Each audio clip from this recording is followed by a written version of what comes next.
안녕하세요. 부버지 김현민 기자입니다.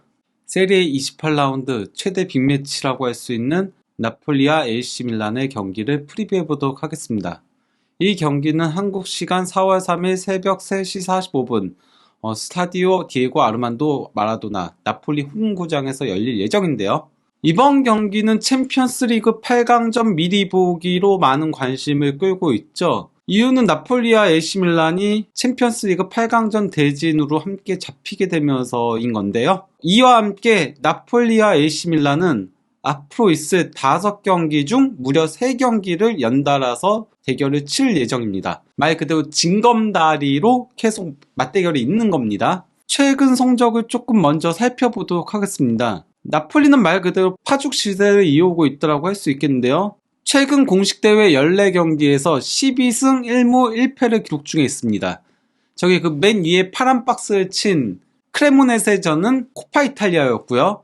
해당 경기는 승부차기 끝에 크레모네세가 이제 승리를 기록했었기 때문에 승부차기 같은 경우는 공식 집계상으로는 무승부로 표기가 되거든요. 여기서는 이제 그 다음 라운드로 진출한 팀을 조금 더 명확하게 하기 위해서 나폴리의 패배로 표기가 되어 있긴 하지만은 공식 집계는 그렇습니다. 그렇기 때문에 12승 1무 1패를 기록하고 있다라고 할 수 있겠죠.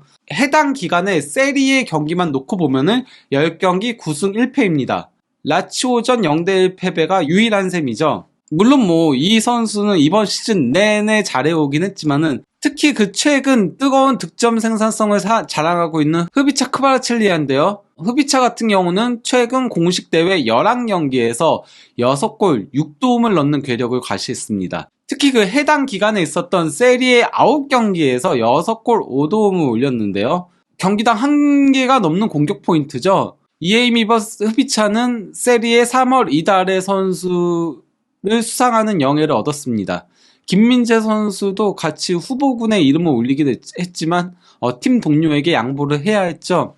그리고 주포 오시멘의 활약상도 빼놓을 수 없는데요. 오시멘 같은 경우도 최근 공식 대회 14경기에서 15골 2개의 공격 포인트를 올리는 괴력을 과시했습니다. 경기당 1골이 넘게 득점을 한 건데요. 해당 기간 그 세리에 경기를 놓고 보더라도 11경기 12골 2도움을 기록했습니다. AC 밀란은 월드컵 이후 부진에 빠지면서 1월 8일부터 2월 5일까지 공식 대회 7경기에서 2무 5패를 기록했었습니다. 특히 인테르와의 코파 이탈리아를 시작으로 인테르와의 세리에 A 경기까지 4경기 연속 패배를 당하면서 4경기에서 무려 13실점을 허용하면서 수비가 무너지는 문제를 드러냈었거든요. 이에 그 AC 밀란은 백스리로 전환을 하면서 4연승 심판 행진을 달리며 어느 정도 위기에서 탈출하는 데 성공했습니다. 이 과정에서 토트넘과의 16강 1차전에서 1대0 승리를 거두기도 했고요. 하지만 이후 그 AC 밀란의 백스리 포메이션도 약점을 드러내기 시작했습니다. 원래 종전 4-2-3-1에서 백스리로 전환을 했던 이유는 일단 수비 쪽에 부상이 많았는데 여기서 이제 수비가 붕괴되는 현상들이 발생을 하면서 인테르와의 코파 이탈리아 0대3 패배, 라치오와의 세리에 경기 0대4 대패, 그리고 사술로전 2대5 대패까지 이어졌던 거였거든요. 이에 그 센터백을 한 명 더 추가를 하면서 수비를 강화하는 데는 성공을 했습니다. 문제는 공격 숫자가 하나 빠지게 되면서 공격력의 문제를 드러냈었고, 이로 인해 그 AC 밀란이 백스리를 쓰는 동안 8경기에서 8골에 그쳤었거든요. 경기당 1골밖에 넣지를 못하고 있었어요. 상대팀도 그 약점을 이제 간파하기 시작을 했던 거였죠. 이로 인해 그 최근 4경기에서는 2무 2패의 부진에 다시 빠지게 됐습니다. 4경기 연속 승리가 없는 거죠. 나폴리는 현재 27라운드 기준 승점 71점을 올리고 있는데요. 만약 나폴리가 남은 11경기에서 모두 승리를 거둔다면요, 승점 104점으로요 세리에 역대 최다 승점을 달성하게 됩니다. 종전 기록은 유벤투스가 2013-14 시즌에 기록했던 102점이고요. 2점을 더 추가적으로 벌어들이게 되는 거죠. 여기서 그치지 않고 34승으로 세리에 역대 최다 승도 올리게 됩니다. 종전 기록은 2013-14 시즌에 유벤투스가 기록했던 33승입니다. 문제는 밀란도 물러설 수 없다라는 데에 있는데요. 하지만 AC 밀란도 물러설 수 없는 상태인데요. 현재 밀란은 4위에 턱걸이로 걸쳐 있긴 한데요. 5위 로마하고의 승점 차는 단 1점밖에 나지 않고요. 6위 아탈란타하고의 승점차도 3점입니다. 심지어 아탈란타가 골득실에서는 AC밀란보다 더 앞서고 있거든요. 아탈란타가 플러스 13, AC밀란이 플러스 8. 즉 한 경기 결과에 따라서 밀란은 6위까지 내려갈 수 있습니다. 즉 밀란 역시도 앞으로의 경기들에서 전승을 거둔다는 각오로 임해야 되는 건데요.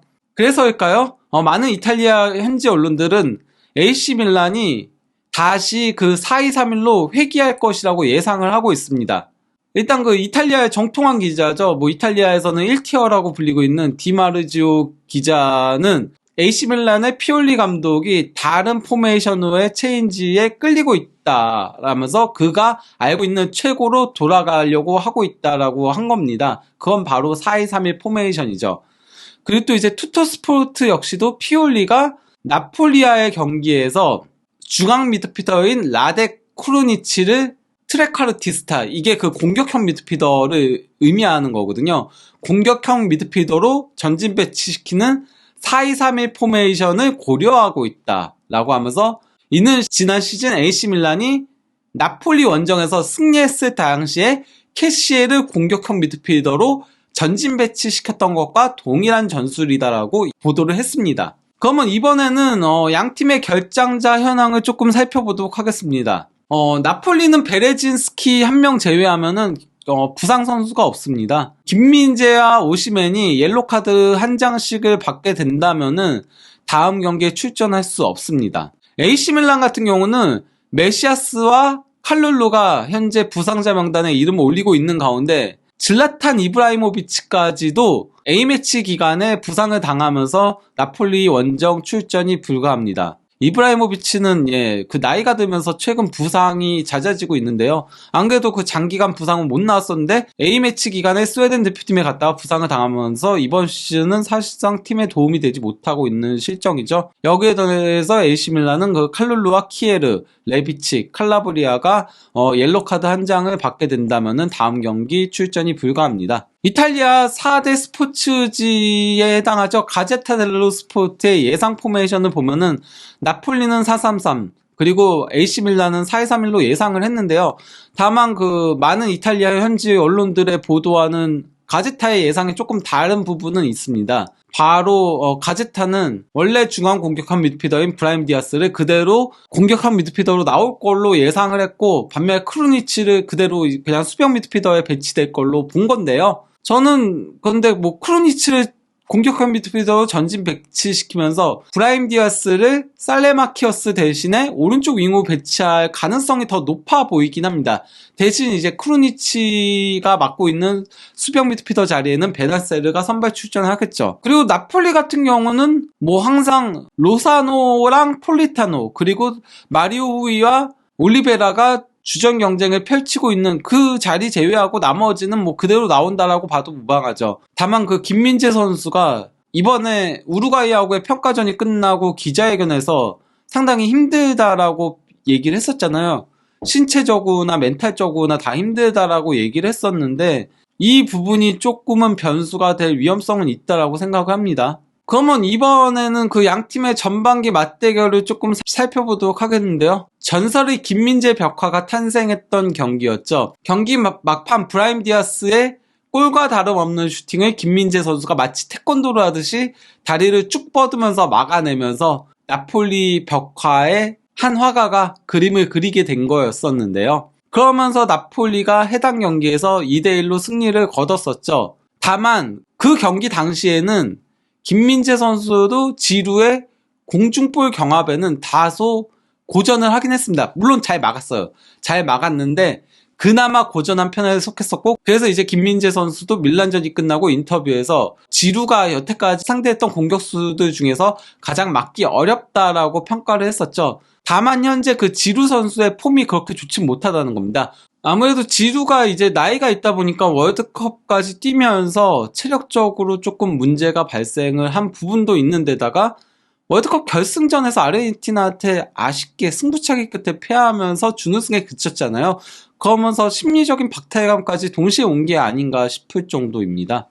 양 팀의 맞대결 전적을 놓고 보면은 당연히 AC밀란이 그래도 나폴리보다는 더 전통의 명가다 보니까 56승 48무 45패로 우위를 점하고 있는데요. 다만 그 최근만 놓고 보면은 나폴리가 최근 세리에 16번의 맞대결에서 9승 5무 2패로 크게 우위를 점하고 있습니다. 그런데 다소 나폴리 입장에서 걸리는 부분이 있다면은 홈에선 AC 밀란 상대로 2경기 연속 패배 포함해가지고 3경기에서 1무 2패로 승리가 없다는 부분이죠. 이 부분은 피올리 감독이 나폴리 상대로 원정에서 묘수를 잘 들고 나왔다는 겁니다. 바로 그 지난 시즌에 나폴리 원정에서 캐시엘을 공격한 미드필더로 전진 배치시켰던 것처럼 말이죠. 이번에는 이거를 과연 뚫을 수 있을지, 이걸 뚫어야지만 나폴리가 세리에 역대 최다승과 최다승점이라는 대기록을 달성하게 되는 거거든요. 마지막으로 그 잔여 일정을 놓고 보면은 나폴리가 조금 더 힘들다라고 할 수 있겠습니다. 이게 그 징검다리로 있다라고 했다 보니까 양 팀의 맞대결이 세리에부터 챔피언스리그 8강 1, 2차전까지 징검다리로 있다 보니까 그 사이사이 경기들도 굉장히 중요한데요.